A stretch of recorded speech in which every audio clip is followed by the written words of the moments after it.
रही है कुछ।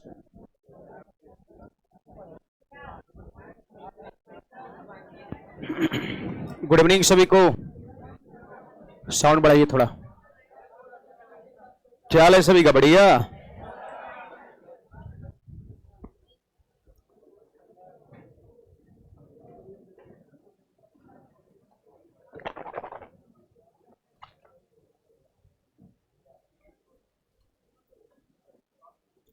चलिए स्टार्ट किया जाए, है ना।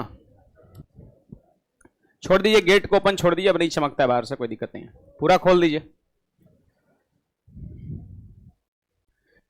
चलिए ऑनलाइन भी जुड़ चुके हैं लोग, जल्दी जल्दी फटाफट। शायद एप्लीकेशन पर फ्री है आज वाला क्लास, है ना।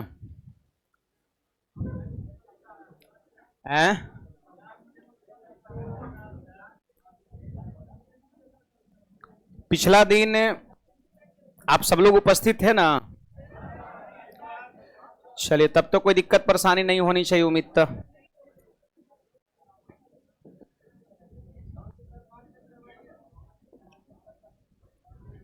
देखिए देखिए सबसे पहले आपको बता दूं कि 23 तारीख को हम लोग शुरू किए थे, है ना, यानी फ्राइडे को एक क्लास आपका हुआ है और आज सेकंड क्लास है। अर्थमेटिक का सबसे पहला और बेसिक चैप्टर होता है रेशियो एंड प्रोपोर्शन, है ना, बेसिक चैप्टर अर्थमेटिक का। तो इसी को हमने स्टार्ट किया था, एक क्लास हमने इसमें आपको पढ़ाया था, है ना। और एक क्लास में कुछ नहीं, बस रेशियो क्या होता है इसके बारे में हमने जानकारी दिया था। फिर प्रोपोर्शन क्या होता है ये हमने बताया था। प्रोपोर्शन में कुछ रिलेशन होता है, इनर का प्रोडक्ट इक्वल टू एक्सटर्नल का प्रोडक्ट, ये हमने बताया था, है ना। कुछ सवाल हम लोग भी किए थे, है ना, ये सब कुछ क्वेश्चंस किए थे। इसके बाद कुछ फॉर्मूला जहां से क्वेश्चंस बनता है इस चैप्टर में। पहला नंबर, जैसे दो संख्या ए और बी दिया हुआ है और कहेगा इन दो संख्या का मीन प्रोपोर्शन बताओ, मध्यानुपाती, तो अंडर रूट ए बी होता है ना। देखो एग्जाम में सवाल करने के लिए फॉर्मूला आपको याद रखना होगा। वैसे हमने इस फॉर्मूले को प्रूफ भी किया था पिछले क्लास में, है ना, लेकिन वैसा नहीं कि आज भी प्रूफ होगा, बीत गई सो बात गई, है ना। और डेमो का मतलब कुछ लोग मे भी होंगे, है ना, बाकी मैक्सिमम लोग तो एडमिशन वाले ही हैं, है ना, कुछ लोग मे भी। तो डेमो में ऐसा नहीं कि मतलब कुछ हम सिलेबस से हट कर कराते हैं, पिछले क्लास में हम सिलेबस को शुरू कर दिए थे, है ना। तो ये चीज को मैं प्रूफ कर चुका था। मध्यानुपाती का formula under root A B होता है। प्रथमानुपाती first proportion A square by B होता है, third proportion B square by और fourth proportion B C by A. यहीं तक हम लोग पिछले क्लास में किए थे, है ना, यहीं तक किए थे। तो अभी हम यहां से पिछले क्लास से आगे बढ़ेंगे और ऑफलाइन हो या फिर ऑनलाइन, जो भी विद्यार्थी जिनका पहला क्लास छूट चुका है वो एप्लीकेशन पर जाएंगे। एप्लीकेशन अपना है अंकुश सर ऑफिशियल है ये, है ना। बाकी 2-3 गो और एप्लीकेशन दिखेगा आपका, वो सब ऐसे ही कोनो बना दिया है, समझे। कोई अंकुश मैथमेटिक्स तो कोनो कुछ कुछ करके, है ना। तो अंकुश सर ऑफिशियल देखिएगा, है ना। और इस पर आप जाइएगा बैच नंबर 40 में, बैच नंबर 40 में के डेमो में जाइएगा तो पहला क्लास आपको फ्री वहां पर दिख जाएगा आपका। आई बात समझ में?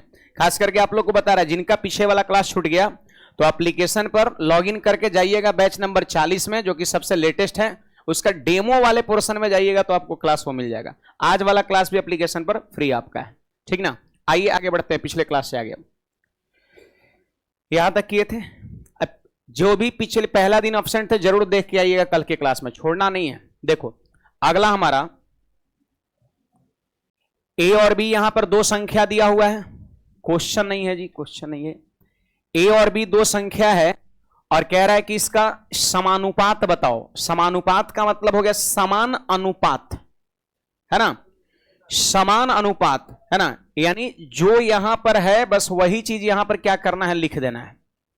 पहले ए है और बाद में बी है और इसी का समान अनुपात यहां पर लिखना है, तो एज इट इज हो जाएगा ए इज टू बी।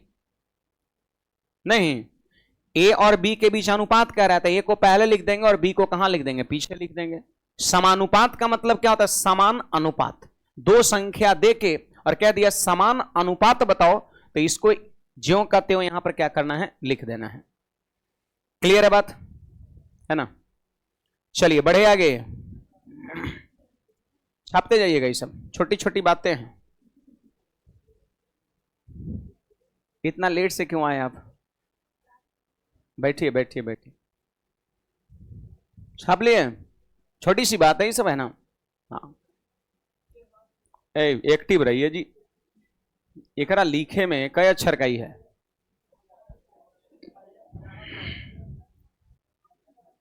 चलो यहां पर आते हैं, अगला हमारा नेक्स्ट। देखिए फिर से वापस यहां दो संख्या है, एक ए है और दूसरा क्या है, बी है।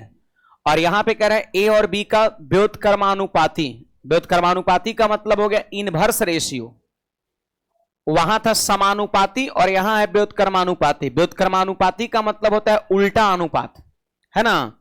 ये इनवर्स रेशियो, उल्टा अनुपात। तो बड़ा सरल बात है, ए है और ये बी है, और जब पिछले वाले में समानुपाती था, डायरेक्टली प्रोपोर्शनल था, डायरेक्ट रेशियो था, तो हम ज्यों का त्यों लिख देते। ए पहले था तो ए पहले, और बी पीछे था तो बी पीछे लिख दिए थे, पिछले वाले में ही ना लिखे थे। लेकिन यहां पे व्युत्क्रमानुपाती, व्युत्क्रम का मतलब होता है उल्टा होता है। तो उल्टा जब कहेगा ना, तो ए और बी का इनवर्स रेशियो कहता है, तो ए जो शुरू में है उसको कहां लिखेंगे, पीछे, बाद में, और जो बाद में है उसको कहां लिखेंगे, पहले। यानी पीछे जो हम लोग पढ़े समानुपाती और ये व्युत्क्रमानुपाती, दोनों क्या होता है, उल्टा। यहां पर ए अनुपात बी सीधे लिख देंगे तो समानुपाती हो जाएगा, और इसी को उलट के आगे पीछे करके लिख देंगे तो व्युत्क्रमानुपाती हो जाएगा। सही बात है। तो ये चीजें आप सभी को क्या करना है, यहां पर ध्यान रखना है। उलट के लिख देंगे तो आपका व्युत्क्रमानुपाती हो जाएगा, है ना। ऐसे भी देखिए, यहां पर ऐसे भी देखिए, ए और बी का इनवर्स रेशियो लिखना। आप बता सकते हैं ए का इनवर्स क्या होगा, 1/a। इनवर्स समझते हैं, उल्टा। जैसे अगर मान लेते हैं कहीं लिखा है a/b और कोई कह दिया कि इसका इनवर्स बताओ, तो a को कर देंगे नीचे और b को कहां कर देंगे, ऊपर कर देंगे। ये इनवर्स का मतलब होता है। न्यूमरेटर और डिनोमिनेटर को आपस में इंटरचेंज कर दीजिए, वही हो गया आपका इनवर्स। जैसे अगर 7 लिखा है और कोई कह देगा कि 7 का इनवर्स बताओ, तो 1/7, यहां पे 1 छुपा हुआ रहता है, तो 7/1 इनवर्स तो 1/7 हो गया। वही तो बात है, ए का इनवर्स 1/a, बी का इनवर्स क्या होगा, 1/b होगा आपका। तो ए और बी का ये इनवर्स हो गया। लेकिन आप देख सकते हैं फ्रैक्शन में आ गया, ये फ्रैक्शन है, फ्रैक्शन है, जबकि हमको लिखना किसमें है, इंटीजर में लिखना है। तो बड़ा सरल बात है, दो ठो रेशियो यदि फ्रैक्शन में रहेगा, दो ठो रेशियो यदि फ्रैक्शन में रहेगा, तो आप क्रॉस मल्टीप्लाई कर दीजिए। देखो इसको b को 1 से मल्टीप्लाई करिए तो b, और a को 1 से मल्टीप्लाई करिए a। तो देखिए बदल गया कि नहीं बदल गया, ये फ्रैक्शन में था, ये इंटीजर में आपका हो गया। तो सीधी बात, ज्यादा टेंशन लेकर नहीं पढ़ना। समानुपाती मतलब सीधे लिख दो, सीधे सीधे a अनुपात b। अब व्युत्क्रम का मतलब b जो पीछे है उसको आगे कर दो और आगे वाले को पीछे कर दो, बात खत्म आपका, है ना। एक उदाहरण यहां पर हम लिए हैं, जैसा कि आप सब लोग देख पा रहे हैं, क्या है यहां पर 1/2, 1/3, 1/4 है ना।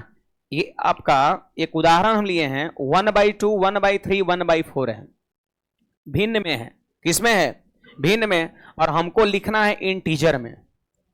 कैसे लिखेंगे, तो यहां पर दो तरीके आपको हम सिखाते हैं। जब रेशियो फ्रैक्शन में रहे और इंटीजर में लिखना है तो दो तरीका। पहला नंबर जानते हैं क्या करेंगे, इन तीनों का हम एलसीएम करेंगे।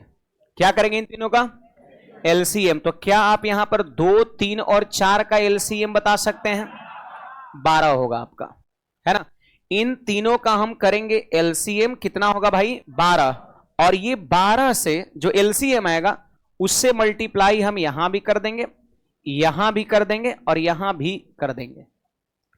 तो बताइए 12 से एलसीएम से जब सब में गुणा करेंगे और फिर नीचे वाला से काटो, 2 से कटेगा 12 कितने बार में, 6 बार में। फिर 3 से बताओ 12, 4 बार में। और फिर 4 से बताओ 12, 3 बार में कटेगा। तो यही क्या हो जाएगा, आपका आंसर हो जाएगा। दोनों सेम ही है, बस ये फ्रैक्शन में है और ये क्या हो गया, फ्रैक्शन खत्म हो गया, इंटीजर में हो गया।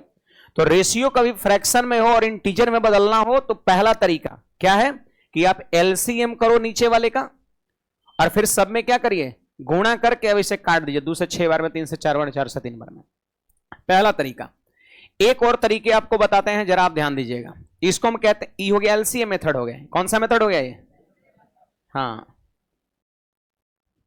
इसको हम एलसीएम मेथड के नाम से जानते हैं कि हर का एलसीएम से गुणा करके काट दो, इंटीजर में बदल गया। दूसरा हो गया आपका हाइडर मेथड, जिसको कहते हैं हाइडर मेथड, जिसको हिंदी में आप कह सकते हो झांप विधि। झांपना मतलब होगा ढकना, ठीक ना, झांप विधि। अब झांप विधि कैसे लगाओगे जरा ध्यान दीजिएगा। तो देखिए यहां पर दिया है 1/2 और यह है 1/3 और यह है 1/4 आपका।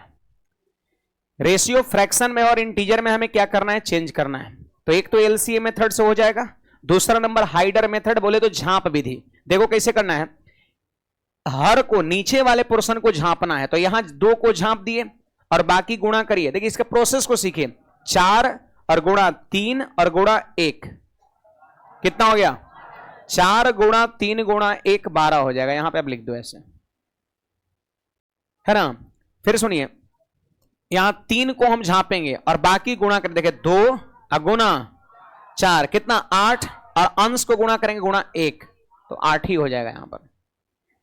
अब इसके हर कोई से झांप देंगे और गुणा करिए, 2 गुणा 3 गुणा 1 कितना हो गया? 6 हो गया। आपको मैंने पिछले क्लास में बताया था, रेशियो जो होता है किसी संख्या का सबसे सिंपलेस्ट फॉर्म होता है। सिंपलेस्ट फॉर्म मतलब छोटा रूप। रेशियो की संख्याओं का सबसे छोटा रूप होता है। आप बताइए, यहां पर कट रहा है और कुछ नहीं तो नहीं काटे। एक चीज हमेशा याद रखिएगा, जब आप एलसीएम मेथड से आप फ्रैक्शन को इंटीजर में बदलिएगा ना, तो वो सबसे छोटा रूप आएगा और वो नहीं कट सकता है। लेकिन यदि आप हाइडर मेथड से सवाल को कर रहे हैं तो संभावनाएं बनता है कि और वो छोटा हो। आप देख पा रहे हैं, 2 से ही भी कट रहा है, 2 से भी कट रहा है, 2 से भी कट रहा है। और हम जानते हैं रेशियो सबसे छोटा रूप होता है, और कट रहा है 2 से तो काट दो धड़ से। यहां पर 2 से कटेगा कितने? 6 बार में, 4 बार में, 3 बार में, और यही हमारा क्या हो जाएगा? आंसर हो जाएगा। देखिए दोनों से मिला कि नहीं मिला। तो ये चीज बहुत इंपॉर्टेंट है। ये अर्थमेटिक एडवांस में भी अनेकों चैप्टर में कहीं भी रेशियो भिन्न में रहेगा। सिर्फ इस चैप्टर की कहानी नहीं है, सारे चैप्टर में ऐसा दिखेगा। रेशियो कभी फ्रैक्शन में दिखेगा। अब आपको इंटीजर में, इंटीजर मतलब ऐसा बदलना रहेगा तो 2 नियम याद रहेगा। पहला को क्या कहते हैं? LCM method. उसमें क्या करिएगा? तो हर का लसल लेकर सब में गुना, भाग नहीं गुना, गुना ना किए 12 से, अब तो फिर इसे भाग देके काट काट दिए, लिखा जाएगा। और दूसरा तरीका कौन सा मेथड? हाइडर मेथड, झांप विधि। उसमें क्या है कि जिसको इंटीजर में लिखना है उसके हर को झांपेंगे, झांप दिए, अब बाकी को गुणा करेंगे। देखो 4 गुणा 3 गुणा 1, यहां 1 को भी गुणा करते हैं, 4 गुणा 3 गुणा 1। इसको झांप दिए 2 गुणा 4 गुणा 1, इसको झांप दिए 2 गुणा 3 गुणा 1। लिख के कटेगा तो काटेंगे, नहीं कटेगा छोड़ देंगे। छाप लीजिए इतना फिलहाल आप।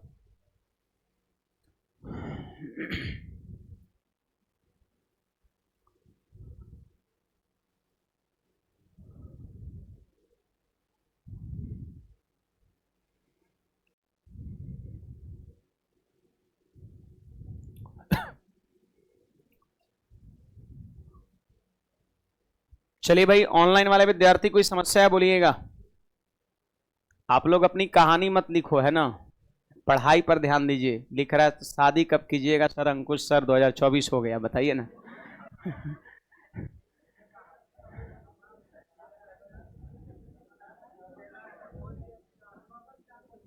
क्या बोले? सही है, पूछ रहा है ना, 2024 हो गया है ना। आगे बढ़ते हैं।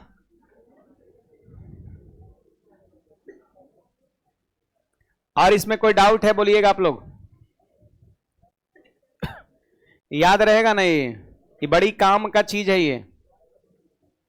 जहां तक 2 संख्या रहेगा, इंटीजर में बदलना रहेगा, तो इसमें भी चाहे तो ये एलसीएम वाला नियम लगा सकते हो और फिर ये नियम लगा सकते हैं। यानी झांप विधि लगाइए तो यहां पर, यहीं पर इसको झांपेंगे b गुना 1, b हो गया। इसको झांपेंगे 1 गुणा 1, ए नहीं हो गया आपका। या एलसीएम से मल्टीप्लाई कर सकते हैं। लेकिन 2 गो जब रेशियो रहेगा, याद रखना 2 गो तो क्रॉस गुना करेंगे, सबसे आसान होगा। b एक कम b, a कम a, नहीं हो गया। 2 गो रहेगा तो, लेकिन 3 में ई कलाकारी नहीं करना है कि 3 गो 4 गो रहता तो वहां भी करने लगेगा, गड़बड़ हो जाएगा फिर आपका।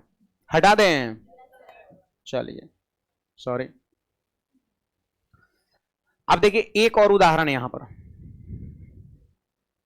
एक और यहां पर देखो, आगे पीछे जो लिखा रहेगा उसको नहीं लिखना है, जितना तक हम बताते चले उतना ही लिखना है ना, गड़बड़ हो जाएगा फिर। ये हमारा एक और क्वेश्चन है ना, और इसको बदलना है किसमें, इंटीजर में बदलना है आपका।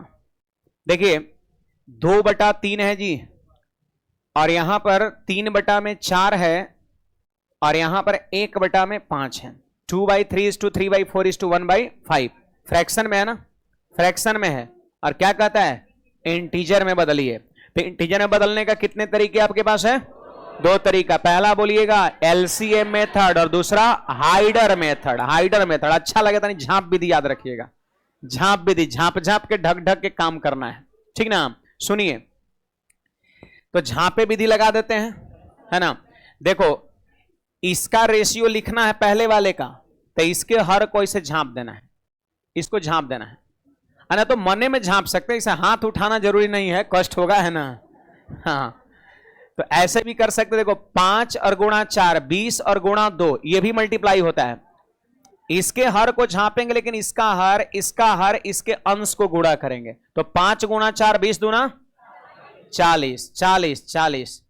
अब इसके हर को झापेंगे, तनी आप लोग बोलिए तो कितना लिखे, 3 गुणा 5 15 गुणा 3 45 लिखाएगा। यहां पर अंश को भी गुणा करना है। देखो इसको झांप दिया तो 3 गुणा 4 12 गुणा 1 12। क्या ये और कट रहा है, देखो कटना तीनों से चाहिए, कटना तीनों चाहिए तभी काटेंगे। ऐसा नहीं सोचने सर ये 5 से कट रहा है, ये 5 से कट रहा है, काट दो। 5 से क्या 12 कट रहा है, काटेंगे उसी से जिससे तीनों कटेगा, काटेंगे उसी से जिससे तीनों कटेगा, अन्यथा नहीं काटेंगे, है ना। तो नहीं कटेगा तो यही हमारा क्या हो जाएगा, आंसर हो जाएगा। कौन सा मेथड यहां पे लगा दिए, हाइडर मेथड लगाए। अच्छा एलसीएम वाले मेथड से भी थोड़ा करिए आप, है ना। और में देखिए यहां पे 2/3 हो गया, 3/4 हो गया, और 1/5 हो गया। रेशियो फ्रैक्शन में है, और इसे इंटीजर में क्या करना है, बदलना है। इंटीजर में बदलना है, तो इंटीजर में बदलना है तो क्या करिए, देखो यहां पर इस भिन्न का हर 3 है, इसका 4 है, और अगले का 5 है। इसका एलसीएम करो कितना, 60 हो जाएगा। भागे नहीं लगेगा तो 5 के 20 ये 60 एलसीएम हो गया। अब जो एलसीएम आएगा उससे क्या करेंगे, मल्टी, देखो 60 से यहां भी मल्टीप्लाई, 60 से यहां भी मल्टीप्लाई, 60 से यहां भी मल्टीप्लाई। अब आप सब लोग बताइए 3 से कटेगा 60 कितने बार में, बोलिए 20 बार में, और 20 दूना लिखते जाइए यहां पर। 4 से 15 बार में, 15 तिये 45, और 5 से 12 बार में, यहां 12 नहीं कटेगा, ये आंसर हो जाएगा। देख लीजिए सेम आया। तो ये कौन सा मेथड है, ये एलसीएम मेथड आपका है। तो उम्मीद करते हैं कि आप सब लोग, सारे विद्यार्थी जितने भी हैं, कभी भी फ्रैक्शन रहेगा तो उसको इंटीजर में आप इजीली बदल सकते हैं। आपको जो मेथड अच्छा लगे उसको आप फॉलो करिए, इसमें कोई दिक्कत की बात नहीं है। दोनों आसान है, एलसीएम भी आसान है, हाइडर भी आपका आसान है। हाइडर ठीक है ना, ठीक है। चलिए इसको थोड़ा नीचे में लिख लेंगे, वही एलसीएम मेथड में जो मैंने बताया बस वही भाषा में है कि जब रेशियो फ्रैक्शन में हो तो पूर्णांक में बदलने के लिए, पूर्णांक मतलब हो गया इंटीजर, पूर्णांक मतलब इंटीजर में बदलने के लिए हर मतलब हो गया डिनोमिनेटर का एलसीएम से प्रत्येक भिन्न में गुणा करते हैं। नोट में वही बातें लिख लेंगे। अभी जो एलसीएम मेथड में हमने आपको बताया,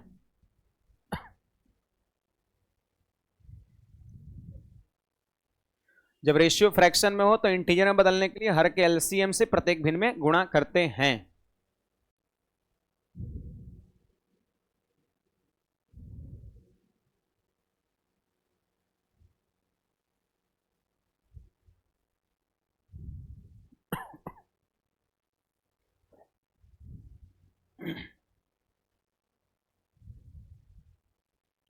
जब रेशियो फ्रैक्शन में हो तो इंटीजर में बदलने के लिए हर का एलसीएम से प्रत्येक भिन्न में क्या करते हैं, गुणा करते हैं।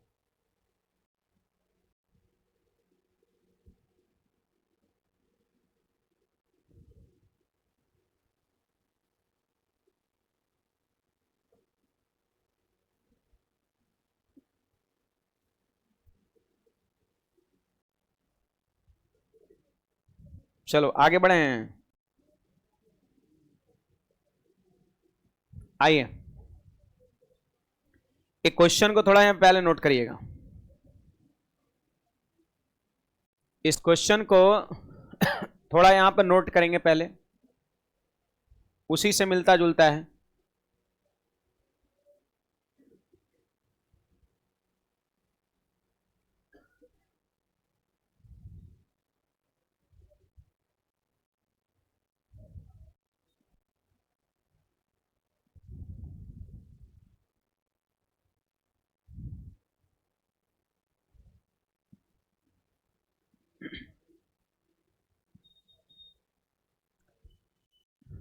लिख लिए?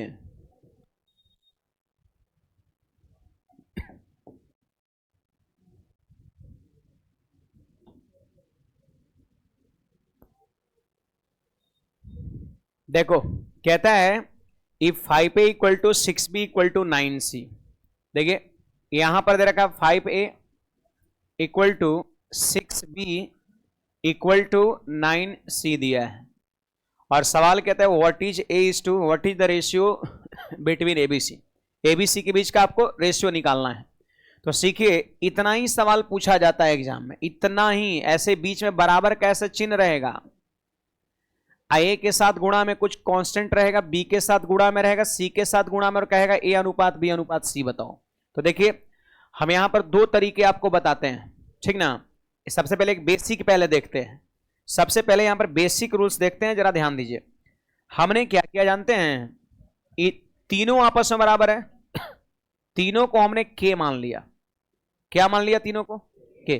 तीन चीजें जब आपस में बराबर है तो वो कोई ना कोई कांस्टेंट के बराबर होता है। आप पहले भी किए होंगे, कभी भी बराबर में तीन टर्म आपको दिखा होगा तो बेसिकली के मान करके उसको हम आगे बढ़ाते हैं, पता है सबको। तो यहां पर बराबर में के मान लिया। अब बारी बारी से सबको हम के से इक्वेट करेंगे। तो आप सारे विद्यार्थी बताइए कि 5a का मान यदि के होगा तो a बराबर क्या होगा?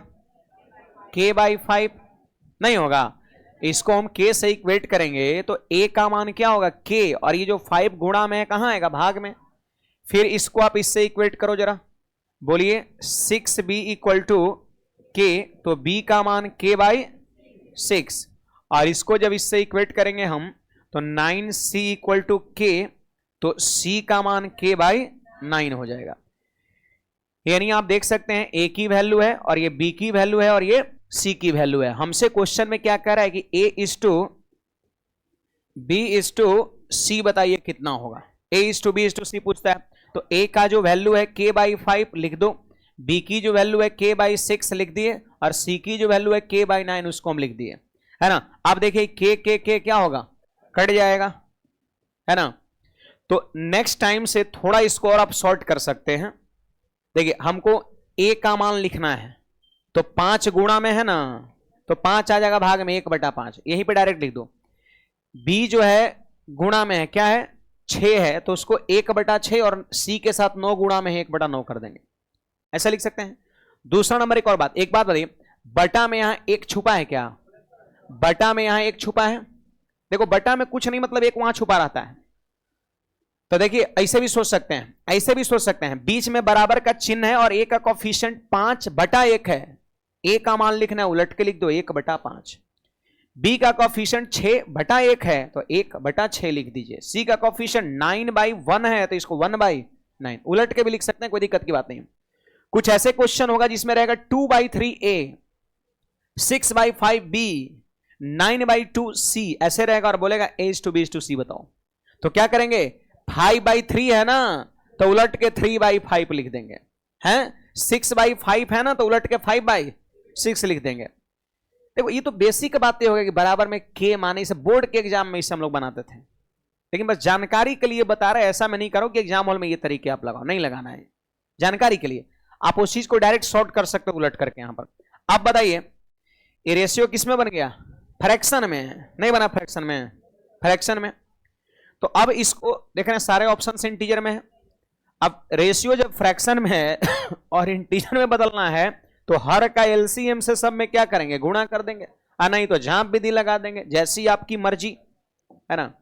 झांप विधि लगाए हैं, चलिए झांप दिए तो 6 9 में 54 हो गया। यहां झांप दिए तो कितना, 9 पंचे 45 है। यहां झांप दिए तो कितना, 6 पंचे 30। क्या कुछ कटेगा, 3 से कट रहा है, तो 3 से 18 15 10। आंसर हो जाएगा ऑप्शन नंबर कौन सा, बी हो जाएगा।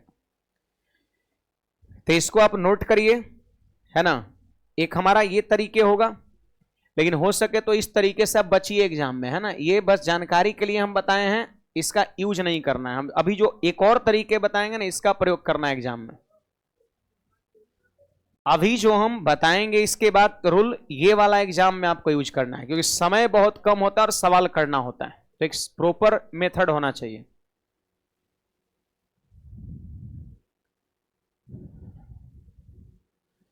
चलो अल्लू अर्जुन भी है, बहुत बढ़िया। हाँ आ रहा है, आ रहा है, और में बैठिए।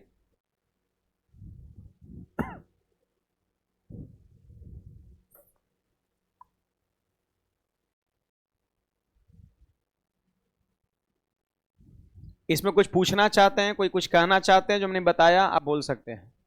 हमने जो इसमें बताया, किसी को कोई समस्या है बोल सकते हैं, डाउट वगैरह पूछा करिए।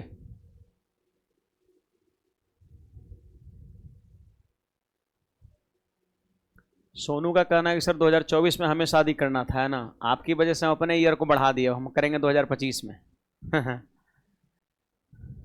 ऐसा ऐसा भी होता है नहीं। अच्छी बात है, कहीं देखना हमारे फेरा में कहीं गबड़ा ना जाए मामला, है ना। ये जनरली घर वगैरह में होता है कि बड़का का पहले ही होना चाहिए, है ना, तभी छुटका का होगा। अब नहीं ना होता है ना, अब नहीं होता है। ज्यादा लेट करेगा तो छोटका फिर इन्हें होने से लेके आ जाता है ना। यही ना होगा। एक हमारा मित्र है ना, उससे अक्सर इसी मैटर पे हमसे आजकल बात चल रहा है ना।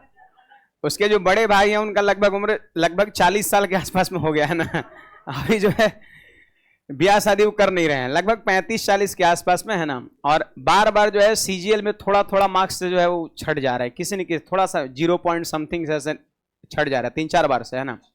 तो उनका टारगेट है कि हमसे काफ़ी सीनियर हुए हैं ना, है ना। तो वो जो है सब कहते हैं कि जब हमारा सिलेक्शन होगा तभी ब्याह करेंगे। छोटका एकदम पकाया है, छोटका हमारा बैचलर है ना। छोटका जो हमारा बैचलर है ना, आवाज फोन करके बोलता है, अगर उनको कुछ कहो जल्दी करने के लिए, है ना। तब नहीं तो फिर कुछ गड़बड़ कर देंगे तो फिर मत कहना, है ना। चलिए, तो उसको भी थोड़ा बोले हैं कि रुक जाओ 2024, है ना। बात अगर ना करे तो फिर अपना देख लेना अपने हिसाब से, है ना। अब बड़ा हमारा बात मानता है ना, तो उसको रोके हुए हैं हम, है ना। नहीं तो तैयारी कर रहा है वो। तो आइए, 5a = 6b = 9c है। दूसरे तरीके जानते हो यहाँ पर कौन सा मेथड, हाइडर मेथड हम लगा देंगे, है ना। a अनुपात b अनुपात c पूछ रहा है, यहीं पर हाइडर मेथड आप लगा दीजिए, यहीं पे आप झांप विधि लगा दीजिए। बीच में बराबर का चिन्ह रहेगा, बढ़िया से पहचान लो सवाल को, तो झांप विधि से भी सवाल को खत्म कर सकते हैं आप। देखिए a का कोफिशिएंट 5 है, इसे झांप दिए और अन्य को गुणा करेंगे, 6 9 54 आपका। b का रेशियो लिखना है, इसके कोफिशिएंट को झांप के अन्य को गुणा करेंगे, 9 पंचे 45। और c का कोफिशिएंट 9 को झांप देंगे, 6 पंचे 30 हो जाएगा। बस काट दो 3 से, तो 18 15 10। आंसर नहीं हो जाएगा जी तब। तो एग्जाम में आपको ये वाला मेथड लगाना है, ध्यान रखिएगा। बीच में बराबर का सिंबल रहेगा और पूछ देगा एबीसी का रेशियो बताओ, तो सबसे बेहतर यहां पर झांप विधि है। बेसिक तरीका वो था, लेकिन उसको यूज नहीं करना है। कुछ पूछना है किसी को, बोलिएगा।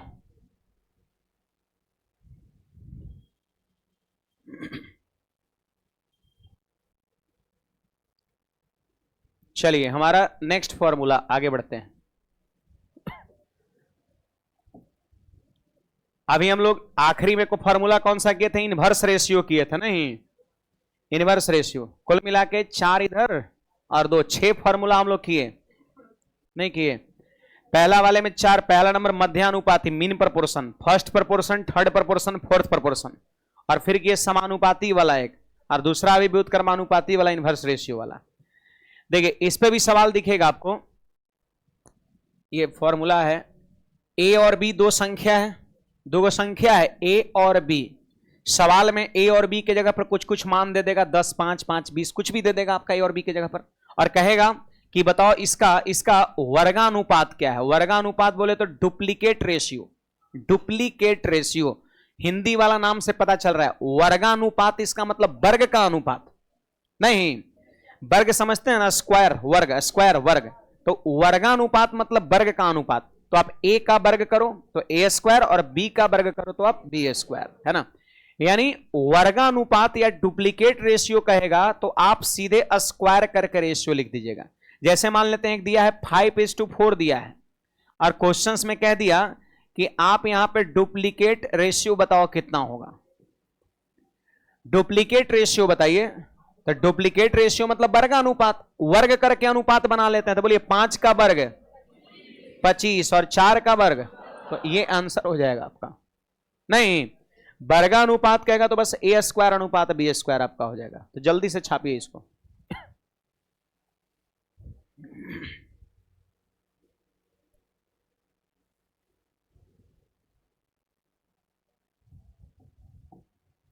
डुप्लीकेट रेशियो लिखना रहेगा, वर्गानुपात तो बस वर्ग करके अनुपात बना लीजिए, आपका आंसर हो जाएगा।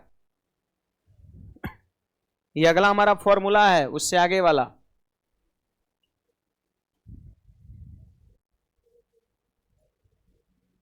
शिवम राजपूत, क्या करना है भाई? सीधे स्क्वायर करना है, माथा काहे लगा रहे हो जाते? का लिखा है वर्गानुपात मतलब वर्ग का अनुपात, तब वर्ग कर दिए, अनुपात हो गया। नहीं, 5 का वर्ग 25, 4 का स्क्वायर 16, आंसर हो गया। इस समय ज्यादा माथा नहीं खपाना है। देखिए इधर चलिए छापिए फटाफट, जल्दी जल्दी। देखो दूगो यहां पर फॉर्मूला क्या लिखा है यहां पर हिंदी में, वर्गमूलानुपात। इसको तोड़िए, वर्गमूल का अनुपात, वर्गमूल का अनुपात, वर्गमूल मतलब स्क्वायर रूट, तो ए का स्क्वायर रूट और यहां हो गया बी का स्क्वायर रूट करके रेशियो बना लो आप। अंग्रेजी में कहेंगे सब डुप्लीकेट, वहां डुप्लीकेट यहां सब डुप्लीकेट। अगला हमारा है ए और बी का घनानुपात। घनानुपात मतलब घन का अनुपात, क्यूब का अनुपात, समझे। और क्यूब का अनुपात कहेगा तो क्या करेंगे हम, क्यूब कर देंगे। देखिए ए का क्यूब और बी का क्यूब कर देंगे, जिसको ट्रिप्लीकेट रेशियो कहते हैं। अगला हमारा आएगा घनमूलानुपात, जिसको सब ट्रिप्लीकेट कहेंगे हम।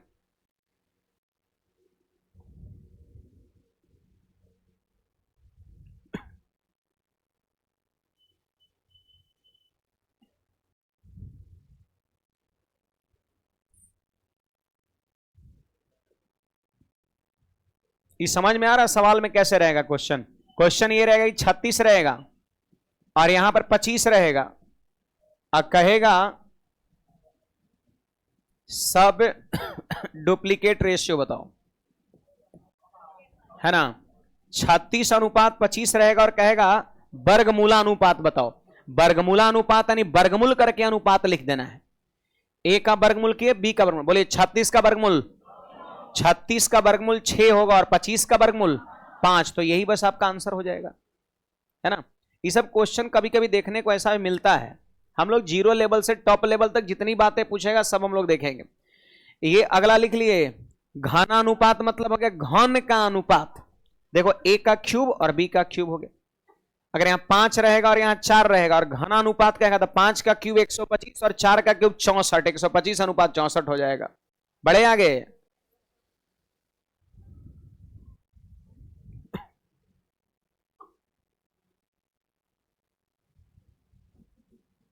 चलिए आगे बढ़ेंगे हम।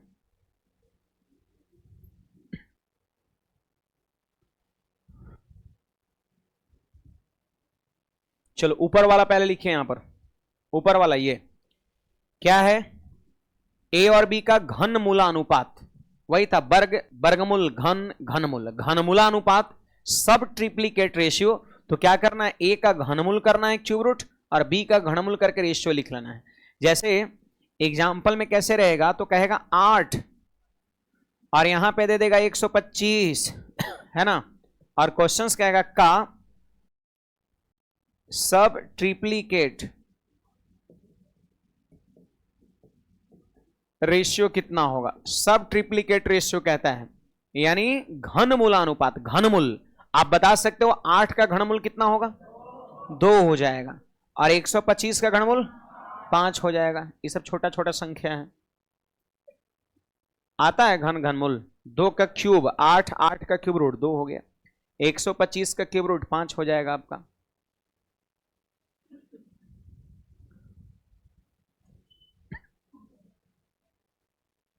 चलिए आगे बढ़िएगा नेक्स्ट पे।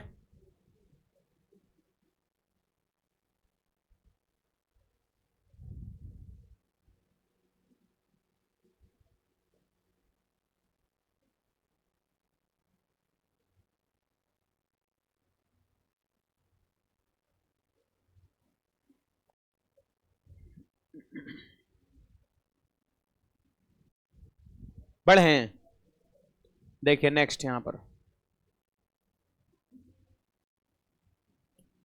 देखिए, यहां पर ध्यान दीजिए क्या लिखा है, इसको पहले समझिए तब छापिएगा। देखिए यहां पर एक रेशियो है A:B, दूसरा रेशियो है C:D और तीसरा रेशियो है E:F है आपका। पहला रेशियो है A:B, दूसरा C:D और तीसरा E:F, और कहता है इसका कंपाउंड प्रोपोर्शन मतलब मिश्र समानुपात क्या होगा या कहीं के मिश्र नहीं, मिश्रित समानुपात लिखता है ना, या मिश्रित नहीं लिखेगा, लिखेगा जटिल समानुपात, ऐसा भी लिखता है आपका। यहां पे कंपाउंड प्रोपोर्शन, कॉम्प्लेक्स प्रोपोर्शन, ऐसा कुछ लिखता है आपका, सबका मतलब सेम ही होता है। अब देखो यहां पर इसका कंपाउंड प्रोपोर्शन पूछ रहा है, तो ऐसा नहीं कि यहां पर 3 ही रेशियो रहेगा हमेशा सवाल में। 3 रेशियो से ज्यादा भी हो सकता है या फिर 3 रेशियो से कम भी हो सकता है। 3 रेशियो से कम यानी 2 गो, एक वो अकेले नहीं रहेगा, एक वो रेशियो रहेगा तो उसका मिश्र अनुपात खुद वही हो जाएगा। मिश्र अनुपात यानी तब लिखा जाएगा ना जब कम से कम 2 गो रहेगा आपका, है ना। तो मिश्र अनुपात लिखने के लिए हम क्या करेंगे, आपको याद रखना है। देखिए रेशियो का ये पहला पद है, जैसे देखो A:B जो है ना, A:B ये रेशियो का पहला पद है, जिसको हम लोग अंग्रेजी में एंटेसेंट कहते हैं, एंटेसेंट पूर्व पद, और इसको कहते हैं कॉन्सिक्वेंट कहते हैं। कॉन्सिक्वेंट बोले तो दीर्घ पद, है ना, समझे बात को। एग्जाम में नहीं पूछता है ना, घबराने की बात नहीं है ना, ये सब बस ऐसा ही बता रहे हैं, ये सब ज्यादा कुछ मतलब। देखो एग्जाम आपको निकालना है ना, तो क्वेश्चन प्रैक्टिस जितना ज्यादा हो सके करिए, तभी हो पाएगा आपका। ये सब बोर्ड का एग्जाम में डिफिनेशन पूछा जाता है, कंपटीशन में ज्यादा डिफिनेशन के फेरा में नहीं रहना है। सवाल जितना बनाइए, 1000, 2000, 10,000, 20 लाख, 1 आध लाख बनाइए अगर संभव है तब, है ना, समझे। जितना सवाल बने, एक ही चीज को 5 बार बनाओ। 5 अलग अलग चीज पढ़ने से बेहतर है कि एक ही चीज को 5 बार पढ़ो, हमारा यह मानना है। 5 को नया नया चीज जो आप पढ़ रहे हैं छिछलापन तरीके से, छिछलापन मतलब होगा थोड़ा सा इसको पढ़ लिए, थोड़ा इसको पढ़ लिए, थोड़ा इसको पढ़े, थोड़ा नहीं, वो 5 नई चीज को पढ़ने से बेहतर है कि एक ही चीज पढ़ो लेकिन उसको 5 बार पढ़ो। कम से कम इतना तो कंफर्म रहेगा कि ई जब 1 से आएगा तो हमसे नहीं छूटेगा, और 5 को उसी समय उतना ही टाइम में 5 को नया नया चीज थोड़ा थोड़ा थोड़ा थोड़ा पढ़ लीजिएगा, तो पता चलेगा ना इससे बनेगा, ना इससे बनेगा, ना इससे बनेगा, क्योंकि आपने तो अधूरी जानकारी लिया है। उससे बेहतर है कि एक ही चीज को आप डीपली पढ़िए आप, ताकि वहां से क्वेश्चन आया तो ना छूटे, है ना। तो ये सब चीज ध्यान रखिए, ज्यादा डिफिनेशन के फेरा में नहीं रहना है आपका। अब मिश्र अनुपात यहां पर कंपाउंड प्रोपोर्शन पूछ दिया, तो इसका नियम क्या है कि जितने भी रेशियो होंगे सबका पहला पद को गुणा करके एक तरफ, ठीक ना, और दूसरे पद, रेशियो के दूसरे पद को गुणा करके एक तरफ, दूसरे तरफ, है ना। एंटेसेंट को गुणा करके एक तरफ, कॉन्सिक्वेंट को गुणा करके दूसरे तरफ, पूर्व पद को गुणा करके एक तरफ, दीर्घ पद को गुणा करके दूसरे तरफ, चाहे जय गो रेशियो रहेगा आपका। इसी को हम क्या कहते हैं, यही जो रिजल्ट हमको निकलेगा वो कहलाएगा मिश्र अनुपात। हो सकता है जो हमने बताया ये चीज याद आपको नहीं रहेगा, लेकिन जब इसको 5 बार से 10 बार आप इसको बनाइएगा ना, ऐसा ऐसा सवाल है, तो ऑटोमेटिक याद हो जाएगा, आपको रटना नहीं पड़ेगा। होता है ना, तो जैसे कोई चीज को आप रट रहे हैं ना, और उस चीज को अगर आप 10 बार लिख लिए तो याद हो जाता है आपका। गणित में उस चीज को बार बार यूज करिए, मेथड, प्रोसेस, क्लू बार बार यूज करिएगा तो ऑटोमेटिक याद हो जाएगा आपका, एक लंबे समय तक याद रहेगा आपका, है ना। अब यही चीज है, 10 वो क्वेश्चन बना लिए, पहला गुणा करके एक तरफ, बाद वाला गुणा करके दूसरे तरफ, तो याद हो जाएगा। कोई एक वो क्वेश्चन इस पे प्रैक्टिस करेगा, बार बार रटते रहेगा, पहले का गुणा करके एक तरफ, दूसरा का गुणा करके दूसरा, तो फिर उसको याद होगा इंस्टेंट, लेकिन कुछ दिन बाद भूल जाएगा वो। तो ये सब ध्यान रखना है, रिवीजन ज्यादा ज्यादा करना है। तो हो गया ना, ये इसमें यही करना है, रेशियो के पहला पद को गुणा करके एक तरफ, अब बाद वाले पद को गुणा करके दूसरे तरफ। कुछ कटेगा तो काट दो, वही उसी को कहते हैं मिश्र अनुपात कहते हैं। तो यहां पर इसको लिखिए, और नीचे में आप देख सकते हैं एग्जाम्पल है। क्या इसका आंसर आप बता सकते हो अगले वाले का? कई गो रेशियो है जरा देखिए, 1 2 3 रेशियो है, और इसका कंपाउंड प्रोपोर्शन पूछ रहा है। अब हमें इसका आंसर लिखना है, तो बोलिए पहला रेशियो का पहला पद कितना है? 3 है, अगले रेशियो का पहला पद 5 है, और अगले रेशियो का पहला पद 9 है। तो गुणा करके एक तरफ। अब चलो सब लोग बताइए, बाद वाला टर्म कितना है? 4 है, गुणा 7 और गुणा 8। 4 गुना 7 गुना 8। अब सुनिए, क्या दोनों तरफ कुछ कट रहा है? अगर कट रहा है तो आप काटो। कहां 3 से कट रहा है जी?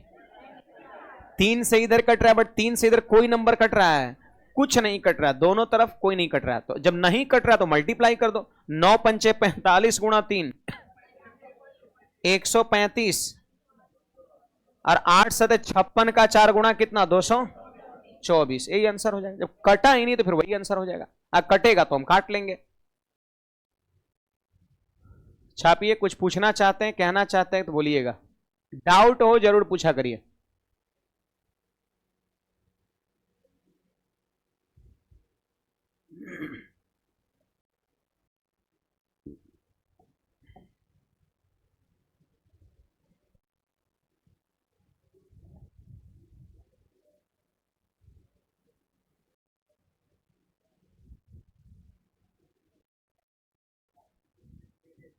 हाँ, फ्रैक्शन में हो सकता है, तो सेम तरीके थोड़ी ना बदल जाएगा। फ्रैक्शन में रहेगा तो फिर सब पहला वाले गुणा करके एक तरफ, दूसरा वाले गुणा करके एक तरफ।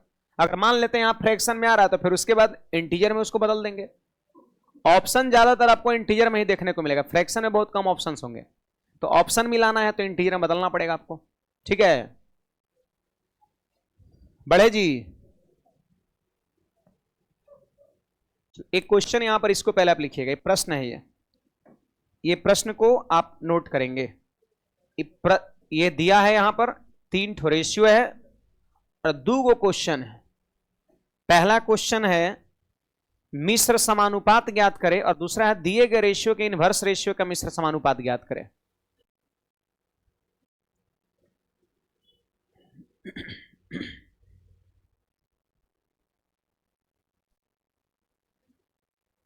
देखो 2 गो सवाल है, ऑप्शन इसका नहीं दिए, ऑप्शन हटवा दिए है ना। ये बनावटी क्वेश्चन है ये।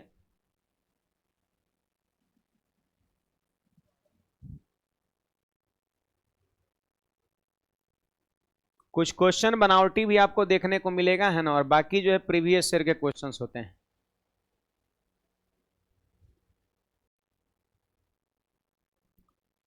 चलिए बढ़ जाए आगे। नीचे वाला मत लिखना जी अभी।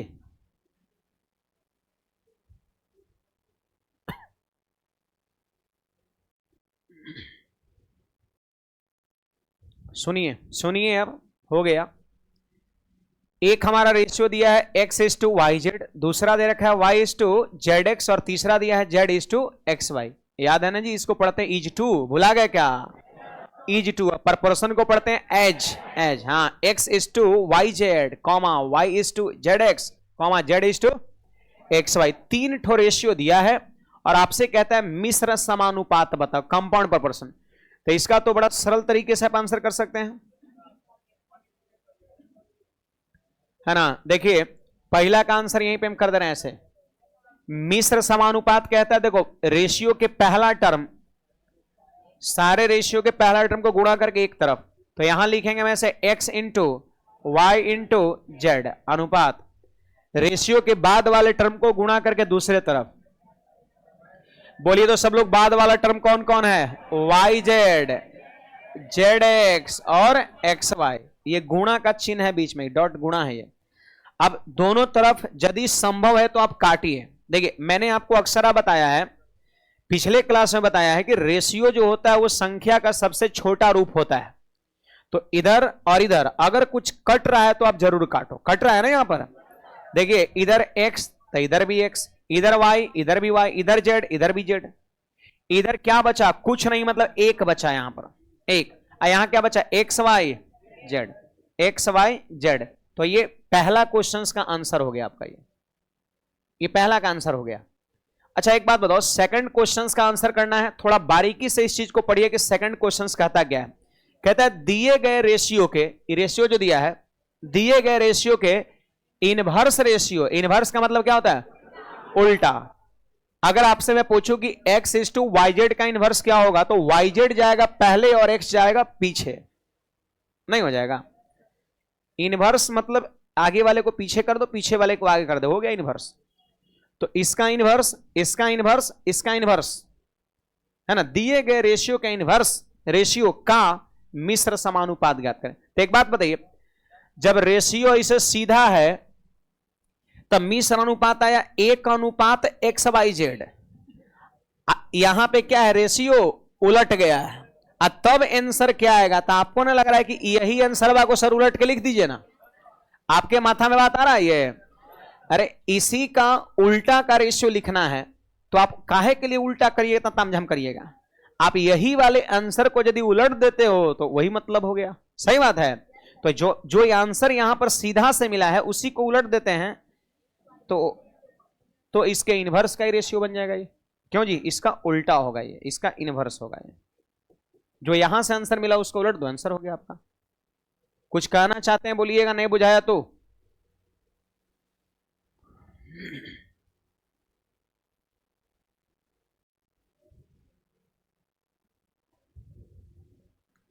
चलिए अगला यहां पर फिर से फॉर्मूला आ गया। कई एक फॉर्मूला हम लोग देखेंगे और ये सब एकदम सेपरेटली याद रखना है कि मिश्र समानुपात का इन्होंने क्या बताया था, मध्यानुपात का क्या बताया था, प्रथमानुपात का इन्होंने क्या बताया था, बहुत सारा कराए हैं ना, सब याद रखना है। हर टाइप से, हर फॉर्मूला से क्वेश्चन बनता है एग्जाम में। आइए ना अगला इस फॉर्मूला का थोड़ा आप लिखिएगा, यहां पर हटा दीजिए इसको।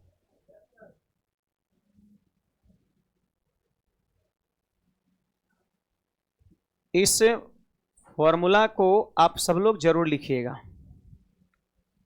ये फॉर्मूला है, क्वेश्चन नहीं है। बीच हमारे टाइपिस्ट का जलवा है, उल्टा पलटा कर देता है ना। ये क्वेश्चन नहीं है, ये आपका फॉर्मूला है, थ्योरी है।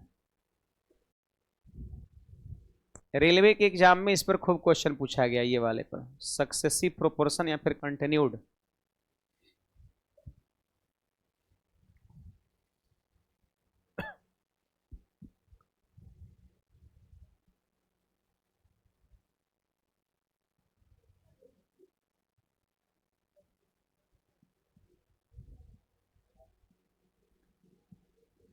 देखिए जी, ध्यान दीजिए यहां पर ध्यान दीजिए सब लोग। कितनी संख्याएं हैं? 1 2 3 संख्या है, दिया हुआ रहेगा सवाल में। देखो यहां पर अगला में दिया 16 है, n है और 49 आपका है ना। तो 3 ठो यहां पे संख्या दिया है, 1 2 3, और एक कहता है एक क्रमागत या बीतत अनुपात में है, तो है ना। इसका कहना है कि 3 संख्या जो है वो क्रमागत अनुपात में है या बीतत अनुपात में। इसको अंग्रेजी में कहते हैं continued ratio, NUED। Continued ratio में हो, कंटिन्यूड रेशियो में हो, तो ऐसी स्थिति में करना क्या? देखो लगातार अनुपात है, तो देखिए जो अनुपात पहला 2 का होगा, लगातार अनुपात का मतलब यही होता है, जो अनुपात पहला 2 का होगा वही अनुपात आखिरी 2 का होगा। क्रमागत अनुपात या बीतत अनुपात का मतलब यही होता है कि जो अनुपात पहले 2 का होगा, इसका इसके साथ होगा वही अनुपात फिर यही शुरू करना, इसका अगले के साथ होगा। तो बताइए क्या लिखा है यहां पर? A और B के साथ जो अनुपात होगा वही अनुपात B का C के साथ होगा, यानी B/C। अनुपात ही भिन्न है, भिन्न ही अनुपात है नहीं। तो A/B अब बराबर लिख दे B/C, लिख वही लिखे, तो इतना बराबर ही। इसी को थोड़ा सा यदि आप और आगे बढ़ाते हो, इसी को थोड़ा सा और आप आगे बढ़ाते हो, क्रॉस मल्टीप्लीकेशन करिए। अब बराबर में क्या a गुना c, तो आप ये भी कह सकते हैं, ये भी कह सकते हैं आज के बाद कि यदि तीन संख्या कभी भी कंटिन्यूड रेशियो में हो तो बीच वाले का स्क्वायर, बोलिए बीच में कौन है, बीच में b, तो b का स्क्वायर, बीच वाले का स्क्वायर बराबर होगा अगल गुना बगल। अगल बगल समझते हैं ना, हाँ अगल गुना बगल, आपका दोनों तरफ वाला पड़ोसी, तो गुणा कर देंगे, थोड़ा सा उसके आगे बढ़ा लेना, बी स्क्वायर इक्वल टू ए सी। अब यहां से क्वेश्चन बनता है, क्वेश्चन कैसे बनेगा, 1 2 3, 3 गो में से कोई 2 गो दे के और तीसरा आपसे क्या करेगा, पूछेगा, है ना, तो इसी पर हम बैठा देंगे।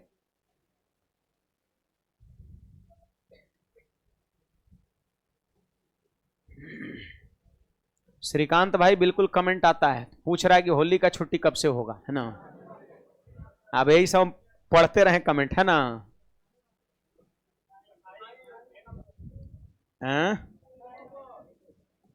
देखिए ये हमारा क्वेश्चन यहां पर है, और ये एसएससी सिलेक्शन पोस्ट फेज 10 का क्वेश्चन ये है, कहता है कि if 16n and 49 are in the continued proportion, देखो continued proportion, continued, then find the value of n।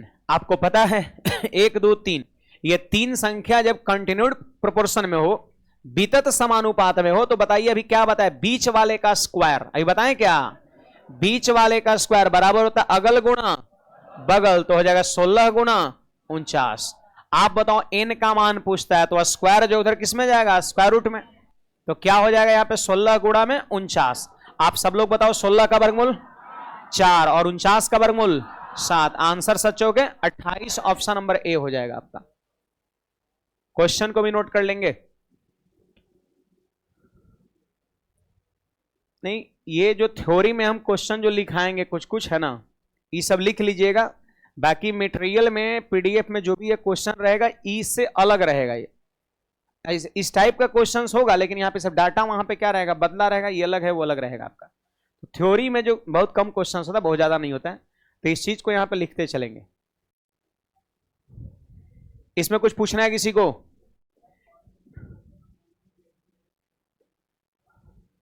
दोनों सेम ही है, कहीं कहीं लिखता है प्रोपोर्शन, कहीं कहीं रेशियो भी लिखता है, समझे, वही कंटिन्यूड है, वितत क्रमागत।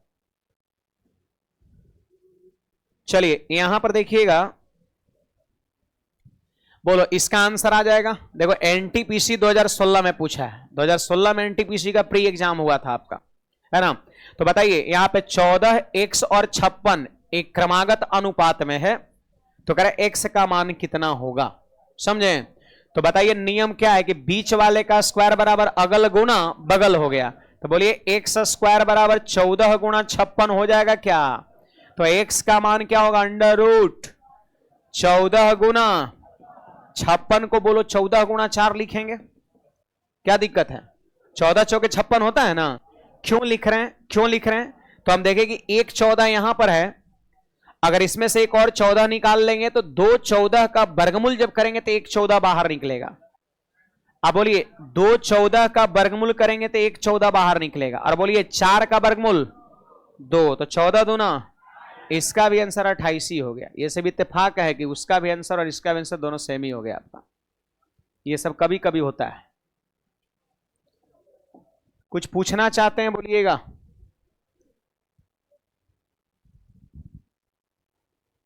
जब भी क्रमागत अनुपात में रहेगा बीच वाले का स्क्वायर बराबर अगल गुना बगल, यही इसका लॉजिक है, याद रखना होगा जल्दी से एग्जाम में सवाल करने के लिए।